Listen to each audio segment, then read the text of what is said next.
व्यास दोनों भुजाओं को खड़े कर करके समझाना चाहते हैं और वे कहते हैं कि तुम्हारा जो पुत्र है वो हठी है, दुराग्रही है।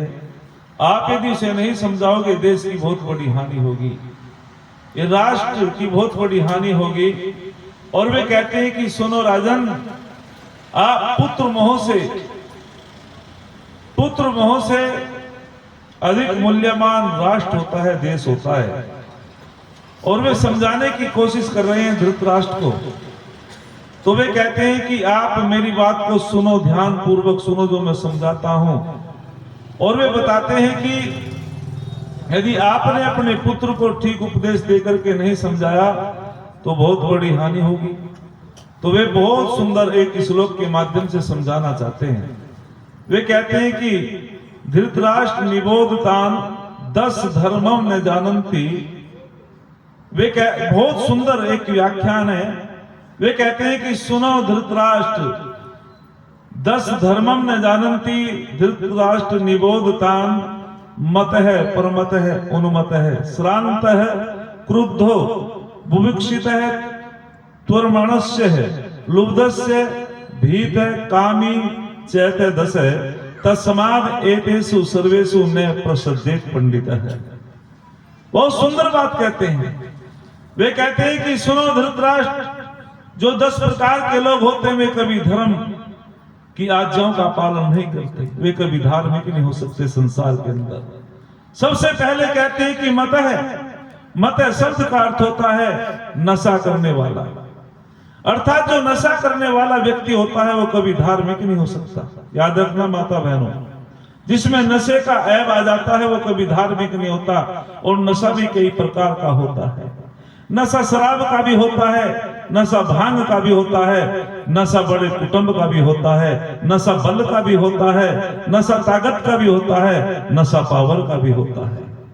अभिमान ऐश्वर्य भंति, अर्थात जब व्यक्ति के अंदर अभिमान आ जाता है वहां से लक्ष्मी भी चली जाती है। अरे अकड़ तो मुर्दे की पहचान होती है और झुकते तो ये जिनमें जान होती है, झुकते तो ये जिनमें जान होती है। जब व्यक्ति के अंदर अहंकार आ जाता है, कहते हैं कि एक बार एक घड़े के ऊपर एक कटोरी रखी हुई है और वो घड़ा और कटोरी में संवाद है। तो वो कटोरी कहती है 24 घंटे मैं तेरी रक्षा करती हूं, लेकिन तूने आज तक मेरे अंदर एक बूंद भी पानी की नहीं दी। और जो तेरे पास आता है तो उसको लबालब भर देती है उसके पात्र को। तो वो घड़ा कहता है कि सुनो बहन, बात तेरी बिल्कुल ठीक है, जो आप मेरे मुख पे ढकी मेरी रक्षा करती हो, मेरे मुख पे हो, और मैंने आज तक तेरे अंदर एक बूंद पानी नहीं दी, और जो मेरे पास आता है पात्र लेकर के मैं लबालब भर देता हूं। तो वो बहुत सुंदर बात कहता है घड़ा कि सुनो जरा, अरे कुछ वो झुकता है कुछ मैं झुकता हूं, वो पात्र लबालब भर जाता है, लेकिन हे कटोरी तू तो मेरे सर पर बैठी हुई है, इसलिए तेरे अंदर एक बूंद पानी नहीं आता है। जब व्यक्ति अहंकारी हो जाता है उसको कुछ नहीं मिलता है। जब व्यक्ति अहंकारी होता है तो धृतराष्ट्र कहते हैं कि जो मत है, जो अहंकारी होता है, अभिमानी होता है, वो कभी धार्मिक नहीं होता, वो कभी राष्ट्रभक्त नहीं होता। और आगे कहते हैं पर मत है, जो प्रमादी होता है, आलसी होता है, ऐसा व्यक्ति भी कभी धार्मिक नहीं होता, प्रमादी। अरे मध्य काल में तो कहना शुरू कर दिया था संतों ने, अजगर करे ना चाकरी पंछी करे ना काम, अजगर करे ना चाकरी पंछी करे ना काम, और कहेगे दास मलूका सबके दाता राम। आपको कोई कर्म करने की आवश्यकता नहीं है। और ये देश हमारा जब राजाओं में प्रमाद हो गया, आलसी हो गए थे, तो ये देश पतन की तरफ चला गया। वास्तविक रूप से हमको पुरुषार्थी होना चाहिए। जो पुरुषार्थी व्यक्ति होता है वो देश की उन्नति करता है, संस्कृति की रक्षा करता है। तो आलसी कहते हैं कि प्रमद है, जो प्रमादी होता है वो भी कभी धार्मिक नहीं होता भाई। और आगे बहुत सुंदर बात कही, उन्मत्त है, जो पागल हो जाता है धन के पीछे, जो पागल हो जाता है स्त्री के पीछे, जो स्वार्थी हो जाता है, ऐसा व्यक्ति भी कभी धार्मिक नहीं होता। वह भी कभी न्याय नहीं कर सकता, संस्कृति की रक्षा नहीं कर सकता। कामानाम तुराणाम भयम न लज्जा। जब व्यक्ति उन्मत्त हो जाता है, स्त्री के पीछे कामुक हो जाता है, ना उसको भय लगता है ना उसको लज्जा। उल्लू को दीवाने पश्यति, का को नक्तम न पश्यति, पूर कोपी कामांध दीवा नक्तम न पश्यति। अरे उल्लू को दिन में नहीं चमकता, कौवे को रात्रि में नहीं चमकता, लेकिन जब व्यक्ति कामांध हो जाता है, ना उसे दिन में चमकता, ना उसे रात्रि में चमकता, ना उसे दिन में चमकता, ना उसे रात्रि में चमकता। वो व्यक्ति काम में अंधा हो जाता है। और चौथी बात कहते हैं क्रुद्धो, अर्थात जो व्यक्ति क्रोधी होता है, क्रोधी व्यक्ति को दूसरे शत्रु की आवश्यकता नहीं होती, उसका स्वयं का शत्रु होता है।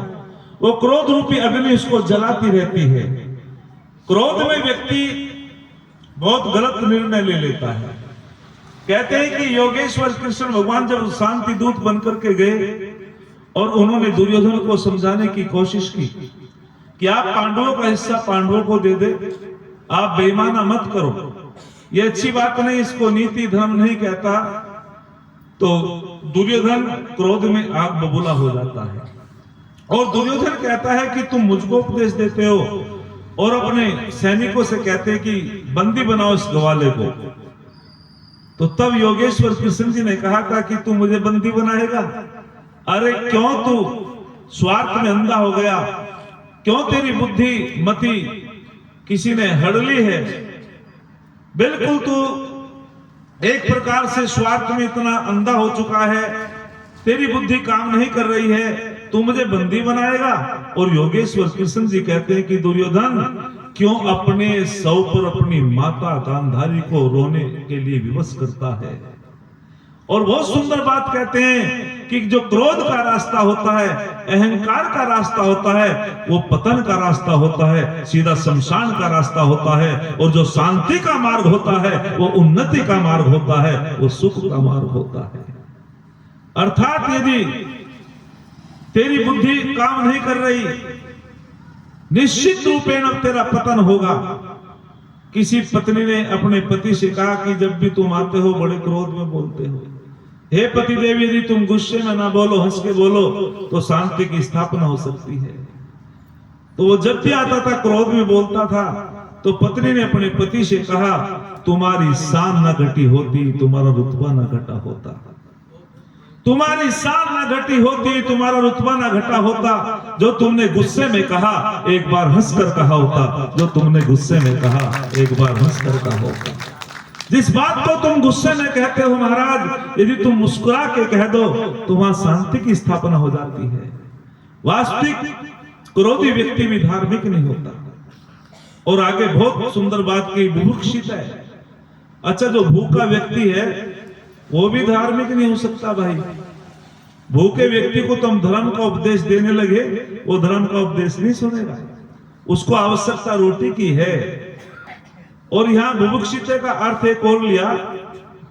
कभी कभी भूख से व्यक्ति शांत हो जाता, लेकिन नीति नहीं भरती।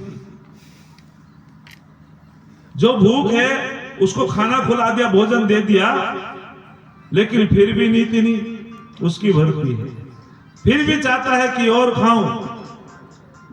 तो वहां कहते हैं बहुत सुंदर उपदेश दिया गया कि दरिद्र कौन दरिद्र है, दरिद्र कौन है। क्या सुंदर उपदेश दिया महर्षि वेद व्यास ने। बोले दरिद्र किसे कहते हैं? दरिद्र ज्यादातर कहते हैं जो गरीब है उसको दरिद्र कहते हैं, लेकिन ना, महर्षि वेद व्यास कहते हैं ना ना, गरीब को दरिद्र नहीं कहते। बोले दरिद्र कौन होता है? कि जो दुर्गति को प्राप्त हो जाता है वो दरिद्र होता है। जो दुर्गति को प्राप्त होता है वो दरिद्र होता है। कभी कभी आपने देखे होंगे, पैसे की कमी नहीं है।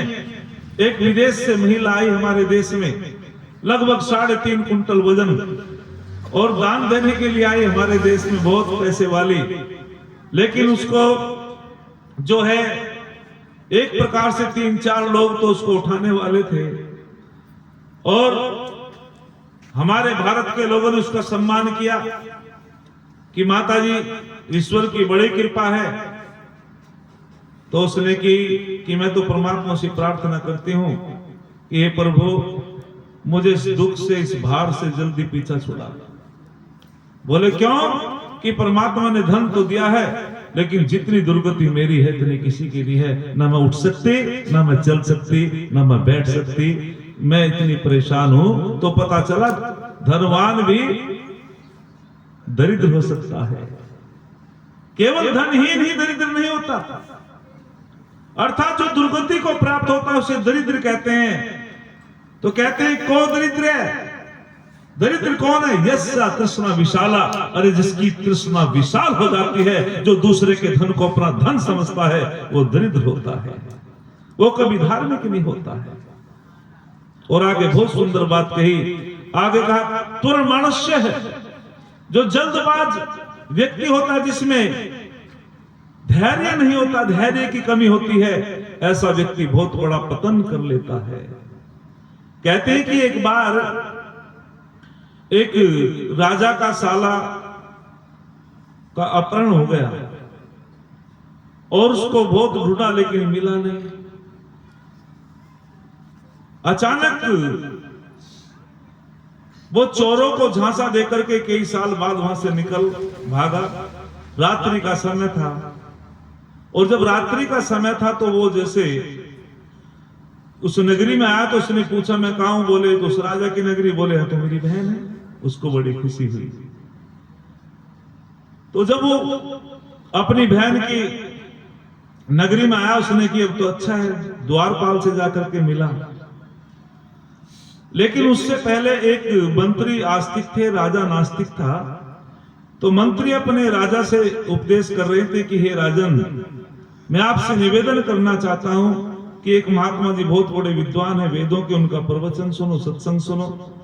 तो उसने हाथ तो कर दी राजा ने, लेकिन समय था नहीं। बोले स्वामी जी ने कहा भाई हमको बुलाया, बोले कम से कम 1 घंटे का समय तो दे दो। तो उसने कि मेरे पास 1 घंटे का समय नहीं, मैं तो राजा हूं, मुझे तो बहुत काम है। तो स्वामी जी ने मंत्री से कहा तो नास्तिक है राजा, आपने मुझे क्यों बुला लिया? तो राजा ने कहा बैठ करके सत्संग सुनने का समय तो नहीं स्वामी जी, आप यदि कुछ लिख करके देते हो तो ठीक है। तो स्वामी जी समझ गए। स्वामी जी ने एक पंक्ति लिख करके दे दी। बोले राजन, आप नास्तिक हो, आप परमात्मा में श्रद्धा नहीं रखते, लेकिन तुम कहते हो मुझे समय नहीं है।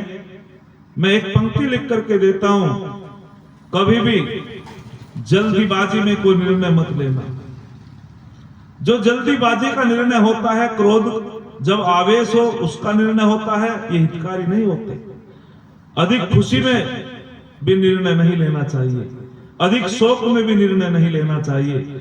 जब ज्यादा क्रोध हो तब भी कोई निर्णय ठीक नहीं लेना चाहिए, क्योंकि वो निर्णय ठीक हो ही नहीं पाता। तो उसने कहा कभी जल्दबाजी का कोई निर्णय मत लेना, जो भी काम करना चिंतन करके, मंथन करके, समझ करके करना। और उसने, स्वामी जी ने वो पंक्ति लिखी और उस राजा के दरवाजे पर लगवा दी मंत्री से। बोले ठीक है।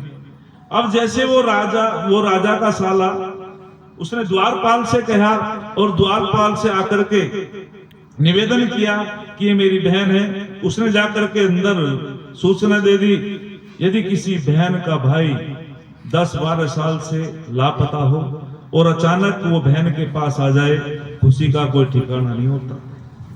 क्यों जी, ये गलत कह रहा हूं मैं? अपार खुशी होती है जब बहन को पता चला कि तुम्हारा भाई, मेरा भाई आ गया, तो वो बड़ी खुश हुई और उसने भोजन कराया। भोजन कराने के बाद में वो अपने ही कक्ष में ले गई। दोनों बहन भाई बातें करते करते लेट गए। अब राजा जब रात्रि के 12 बजे कहीं से आया और वो अपने कक्ष में गया, रानी के कक्ष में गया, तो उसको तुरंत क्रोध आ गया। बोले तो बड़ी चरित्रहीन स्त्री है, मुझे तो पता नहीं था, इसने पता नहीं किस नौजवान को अपने पास लेटा रखा है। और तुरंत मयान से तलवार निकाली कि अभी दोनों का काम तमाम करूंगा।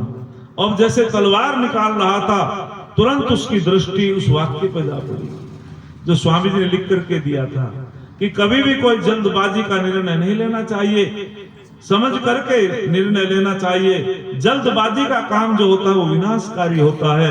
राजा की जब वो दृष्टि पड़ी तो राजा ने वो तलवार वापिस करी और बोले पहले देखूं तो कौन है। और जैसे उनको आवाज लगाई तो महारानी एकदम कांप उठी। स्वामी जी क्या हुआ? बोले बड़ी नालायक है, बड़ी चरित्रहीन है, मुझे पता नहीं था तू इतनी चरित्रहीन स्त्री है। बोले क्या हुआ महाराज? बोले ये नौजवान कौन है? तो जब उसकी देवी ने कहा कि ये तो मेरा भैया है जो 8-10 साल से लापता था, अचानक ये आया और मैंने उसको भोजन करा, हम दोनों बहन भाई एक जगह लेट गए। ओहो, राजा को अफसोस हुआ। राजा ने कहा आज तो मेरे से 2 पाप हो गए थे, और उसने कहा यदि वो पंक्ति स्वामी जी लिख करके ना देते तो आज इस पाप से मैं बचने वाला नहीं था। तो फिर स्वामी जी अगले दिन राजा ने स्वामी जी को बुलवाया और स्वामी जी के चरणों में लेट गया और राजा कहने लगा स्वामी जी मुझे अपना शिष्य बना लो। जब एक पंक्ति का इतना प्रभाव, एक पंक्ति के माध्यम से, एक वैदिक सूक्ति के माध्यम से मैं इतने बड़े पाप से बच गया, यदि मैं वास्तविक रूप से तुम्हारा शिष्य बन करके घंटों का सत्संग करता तो मैं वास्तविक बहुत बड़े अनर्थ से बच जाता, बहुत बड़े दुखों से बच सकता था। तो सत्संग का बड़ा प्रभाव होता है, कभी जल्दबाजी का निर्णय नहीं लेना चाहिए। एक शब्द भी जीवन को बदल देता है। यदि कोई विद्वान व्यक्ति अपना प्रवचन करता है, न जाने जीवन में एक शब्द ही व्यक्ति के जीवन में परिवर्तित ला देता है। अरे एक डाकू का नाम सुना, मुगला डाकू। एक सत्संग चल रहा था और सत्संग में विद्वान लोग कह रहे थे अवश्य में भोक्तव्यम कीर्तन क्रम शुभाशुभम, अवश्य ही क्रम शुभ क्रम अशुभ क्रम भोगने पड़ते हैं। उस डाकू ने कहा क्या ये बात सत्य है? बोले बिल्कुल सत्य है। बोले मैंने तो जीवन में बड़े पाप कर्म किए, बोले भोगने पड़ेंगे। तो तब जाकर के स्वामी जी से उसने निवेदन किया, और जब स्वामी जी ने उसको एक प्रकार से सत्संग की बात बताई और यज्ञोपविद्या, तो कहते हैं कि उसका जीवन बदल गया था एक ही शब्द से, जो मार काट किया करता था। तो जल्दबाजी का निर्णय ठीक नहीं होता है। आगे बहुत सुंदर बात कही, आगे कहा कि लुब्धस्य है, अर्थात जो लोभी व्यक्ति होता है, स्वार्थी, वो भी कभी धार्मिक नहीं हो सकता। जो दूसरे के धन को अपनाना चाहता है, कहते हैं कि मातृवत प्रदारेषु लोष्टवत प्रद्रवेषु आत्म सर्वभूतेषु यह पश्यति स पंडित है।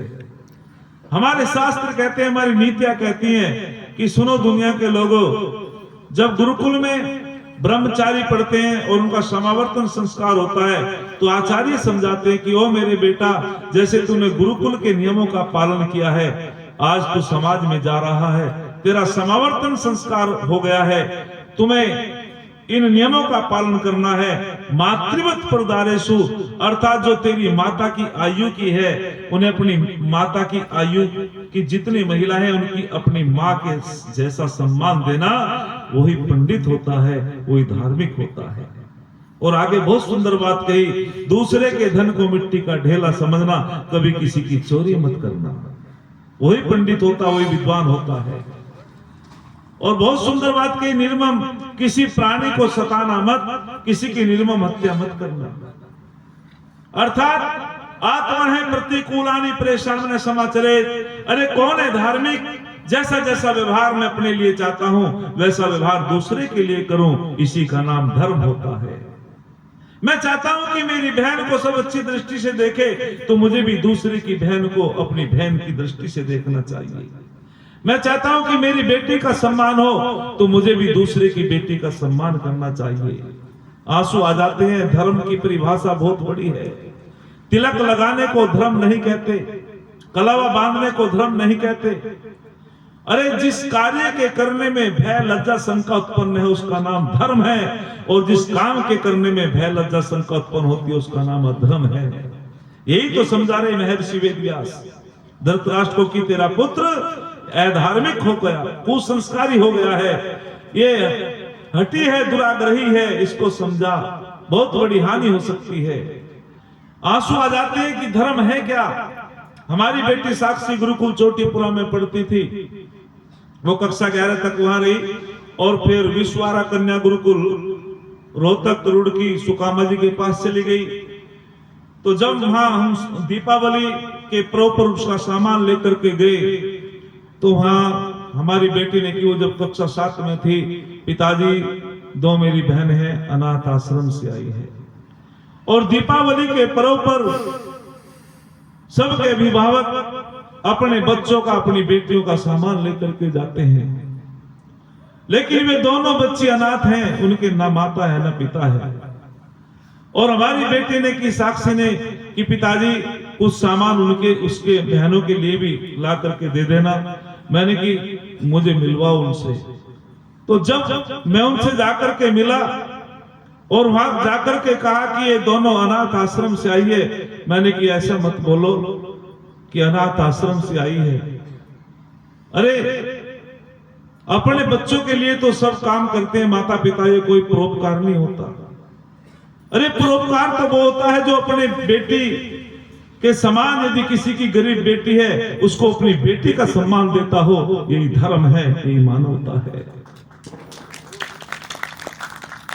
जब मैंने कहा बेटी, और उसको कह रहे हैं बार बार कि अनाथ आश्रम से आई, इसके माता पिता नहीं रहे, मेरी आंखों में आंसू आ गए। और मैंने कहा नहीं, साक्षी की माता जी भी साथ में थी, हमारी पत्नी और मैं, कि नहीं बेटी मैं तेरा पिता हूं, ये तेरी माता है।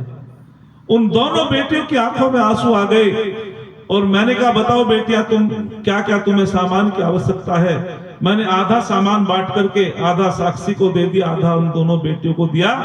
और रजबपुर फिर मैं चला गया और कुछ उसका सामान ला करके जो साक्षी ने बताया, मैंने उनको बड़ी कोशिश की, लेकिन वे दोनों बेटी पिताजी पिताजी करती रही और कहती रही नहीं जी सामान हमारे पास है। मैंने कि किसने ला करके दिया है। तो जब साक्षी ने कहा कि जब माता पिता आते हैं और रक्षाबंधन के पर्व पर आते हैं, दीपावली के पर्व पर आते हैं, और ये बेटियां कहती हैं कि यदि हमारे माता पिता भी होते तो आज हमारे लिए भी कोई लड्डू लाता, कोई रसगुल्ला लाता, कोई सामान लाता। भगवान किसी को गरीबी ना दे, भगवान किसी को गरीबी दे, भगवान किसी को गरीबी ना दे, और गरीबी दे लेकिन बदनसीबी ना दे, बदनसीबी ना दे। जिसके माता पिता नहीं होते उनसे पूछो माता पिता का कितना बड़ा महत्व होता है। जब उन बेटियों को मैंने बुलाया और बुला करके कहा नहीं, और उनको मैंने दूसरों को समझा, अनाथ मत कहना, इसके माता पिता हम हैं। अरे यही तो धर्म है, जो अपनी बेटी जैसा सम्मान दूसरे की बेटी को अपनी बेटी का सम्मान देता हो, उसे मानव कहते हैं, उसे धर्म कहते हैं।